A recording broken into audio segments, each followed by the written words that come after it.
আপনি কি জানেন কেন আজ আধুনিক বিশ্বের সবচেয়ে বড় বড় নেতারা তলে তলে ইসরায়েল আর আমেরিকার প্রভুদের গায়ে সিজদা দিয়ে বসে আছে?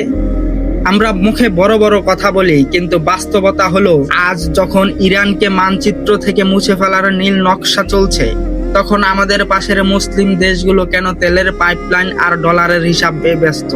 কেন তারা সাহায্যের আড়ালে আমাদের শত্রুদের সাথে হাত মিলাচ্ছে এবং নিজেদের আকাশ সীমা তারা ব্যবহার করতে দিচ্ছে? নিজেদের গদি আর বিলাসিতা বাঁচাতে আমরা আজ এতটাই অন্ধ হয়ে গেছি যে ভাইদের লাশের স্তূপের উপর দাঁড়িয়ে আমাদের শান্তির গান গাইছি। আরবের সেই মরুর সিংহরা আজ কোথায়? কেন তারা আজ খাঁচায় বন্দি শেয়ালের মতো পশ্চিমার ইশারায় মাথা নিচু করে চলে? মনে রাখবেন, ইতিহাস কোনোদিন বেঈমানদের ক্ষমা করেনি। আজ যারা ভাবছেন ইহুদিদের সাথে হাত মিলিয়ে বা চুপ থেকে নিজেদের দেশ বাঁচিয়ে ফেলবেন, তারা আসলে নিজেদের কবরের গর্ত নিজেরাই খুঁড়ছেন। যখন আগুন আপনার দরজায় করা নাড়বে, তখন এই বিলিয়ন ডলার আর অস্ত্র বিলাসবহুল অট্টালিকা আপনাকে এক মুহূর্তের জন্য আপনাকে নিরাপত্তা দেবে না। আমরা কি এতটাই মেরুদণ্ডহীন হয়ে গেছি?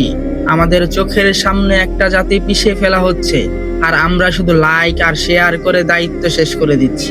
নিজের মৃত আত্মাকে একবার প্রশ্ন করুন, আপনি কি আসলে কোনো আদর্শের ধারক, নাকি আপনি সেই পচে যাওয়া সিস্টেমের একটা অংশ? আমরা কি আসলে কোনো জাতি, নাকি শুধু ধ্বংসের অপেক্ষায় করা থাকা এক জাক স্বার্থপর মানুষ?